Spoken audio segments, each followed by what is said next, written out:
22/9/2020 के साकार महावाक्य के कुछ मुख्य पॉइंट सुनेंगे। ओम शांति। बाबा ने कहा, तुम्हारी प्रतिज्ञा है जब तक पावन नहीं बनेंगे तब तक बाप को याद करते रहेंगे। एक बाप से ही सच्चा प्यार होना चाहिए। बाबा ने कहा, शरीर छूटे तो भी बस एक बाबा की याद में छूटे, दूसरा कोई याद भी नहीं आए, ऐसा पुरुषार्थ सियाने बच्चे समझदार ही करते हैं, क्योंकि कर्मातीत अवस्था बनाकर हमें जाना है। फिर बाबा ने कहा, पतित पावन बाप श्री श्री 108 जगत गुरु एक को ही कहा जाता है। दुनिया में श्री सब लगाते हैं, लेकिन श्रेष्ठ कोई है नहीं। वह जगत का बाप, जगत का शिक्षक, जगत का सतगुरु, रचना के आदि मध्य अंत का ज्ञान बाप ही आकर देते हैं। फिर बाबा ने कहा, तुम सीख रहे हो कि जगत को पावन कैसे बनाएं। शिव के आगे त्रिमूर्ति जरूर चाहिए, यह भी लिखना है। डीटी सार्वंटी आपका जन्मसिद्ध अधिकार है, सो भी अभिकल्प के संगम युग पर। क्लियर लिखने बिगर मनुष्य कुछ समझ नहीं सकते हैं, तो प्रजापिता ब्रह्मा कुमारी ईश्वरीय विश्वविद्यालय लिखना है। तो बाबा ने कहा, पत्थर जैसे विश्व को पावन, पारस तो एक ही बाप बनाएंगे ना। फिर इस समय एक भी पावन नहीं है दुनिया में, सब एक दो से लड़ते झगड़ते गालियाँ देते रहते हैं, दुख देते रहते हैं। बाप के लिए ही कह देते हैं कछ मछ ठिक्कर बित्तर सब में है। अवतार किसको कहा जाता है यह किसी को समझते ही नहीं है। अवतार तो होता है एक का, एक शिव बाबा का। अलौकिक रीति से शरीर में प्रवेश कर विश्व को पावन बनाते हैं। आत्माएं तो अपना अपना शरीर लेती है, उनको अपना शरीर है नहीं। फिर बाबा ने कहा, परंतु ज्ञान का सागर तो ज्ञान कैसे देंगे, शरीर उसके लिए चाहिए। फिर बाबा ने कहा, जो काम सन्यासी नहीं कर सकते वह तुम कर सकते हो। बाप श्रीमत देते हैं कि तुम ऐसे गृहस्थ व्यवहार में रहते कमल फूल समान पवित्र बनो, तब उच्च पद पाएंगे, नहीं तो विश्व का बादशाही कैसे मिलेगी। यह है ही नर से नारायण, नारी से लक्ष्मी बनने की पाठशाला।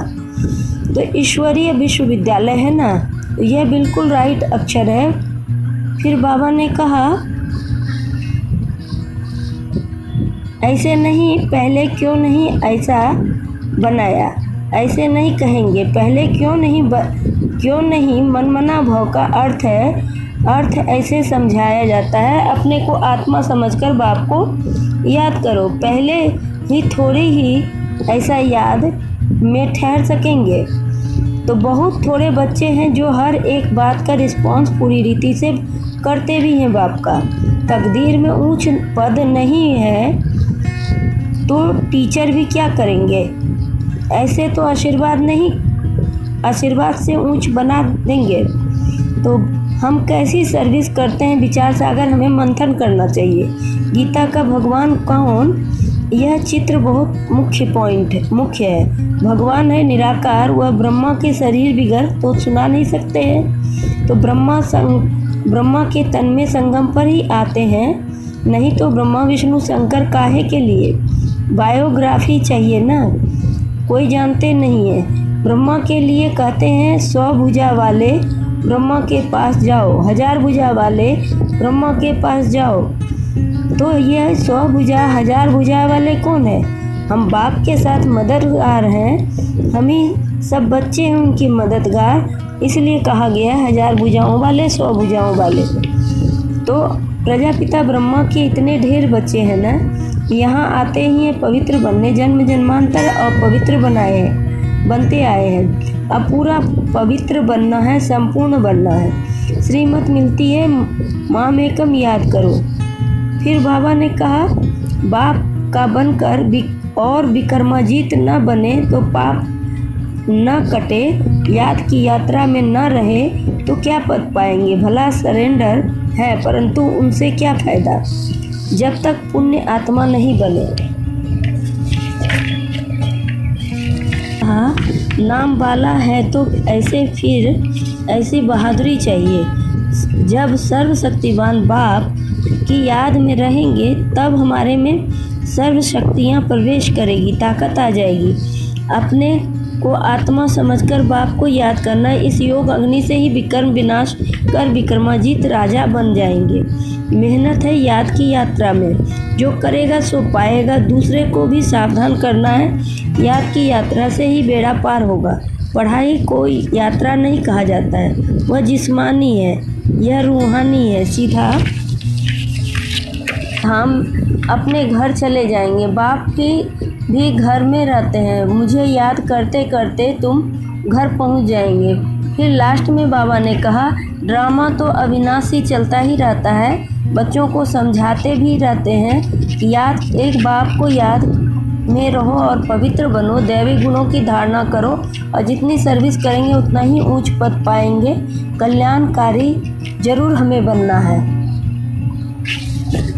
अच्छा, अब विस्तार से सुनेंगे। बाबा ने कहा, प्यारे बाप दादा के महावाक्य हैं। मीठे बच्चे, तुम्हारी प्रतिज्ञा है कि जब तक हम पावन नहीं बने तब तक बाप को याद करते रहेंगे, एक बाप को ही प्यार से याद करेंगे। प्रश्न में बाबा ने कहा, सियाने बच्चे समय को देखते हुए कौन सा पुरुषार्थ करेंगे? अंत में जब शरीर छूटे तो बस एक बाप की ही याद रहे और कुछ भी याद ना आए, ऐसा पुरुषार्थ सियाने बच्चे अभी से करते रहेंगे, क्योंकि कर्मातीत बनकर जाना है। इसके लिए इस पुरानी खाल से मम्मत निकालते जाओ। बस हम जा रहे हैं, बस बाबा के पास। गीत है, न वह हमसे जुदा होंगे न हम उनसे जुदा होंगे, पुलकित दिल से निकलेगा। अच्छा, मीठे मीठे सिकिल अदे बच्चों प्रति माता पिता बाप दादा का याद, प्यार और गुड मॉर्निंग। रूहानी बाप की रूहानी बच्चों को नमस्ते। धारणा के लिए मुख्य सार। पहली पॉइंट, सदा याद रहे कि सर्वशक्तिवान बाप हमारे साथ है। इस स्मृति से शक्ति प्रवेश करेगी, विकर्म भस्म होंगे। शिव शक्ति पांडव सेना नाम है तो बहादुरी दिखानी है, डरपोक नहीं बनना है, हिम्मतवान बनना है। दूसरा पॉइंट में बाबा ने कहा, जीते जी मरने के बाद यह अहंकार न आए कि मैं तो सलेंडर हूँ। सलेंडर हो, पुण्य आत्मा बन, औरों को भी पुण्य आत्मा बनाना है, इसमें ही फायदा है। वरदान में बाबा ने कहा, अपनी शुभ भावना द्वारा निर्बल आत्माओं में बल भरने वाले सदा शक्ति स्वरूप भव। स्पष्टीकरण, सेवाधारी बच्चों की विशेषता है स्वयं शक्ति स्वरूप रहना और सर्व को शक्ति स्वरूप बनाना, अर्थात निर्बल आत्माओं में बल भरना। इसके लिए सदा शुभ भावना और श्रेष्ठ कामनाओं स्वरूप बनो। शुभ भावना का अर्थ यह नहीं है कि किसी में भावना रखते रखते उसके भावना हो जाओ, यह गलती नहीं करना है। शुभ भावना भी बेहद की हो, एक के प्रति विशेष भावना भी नुकसान कारक है, इसलिए बेहद की स्थिति हो। निर्बल आत्माओं को अपनी प्राप्ति हुई शक्तियों के आधार पर शक्ति स्वरूप बनाओ। स्लोगन में बाबा ने कहा, अलंकार ब्राह्मण जीवन का श्रृंगार है, इसलिए अलंकारी बनो, देह अहंकारी नहीं बनो। ओम शांति। ओम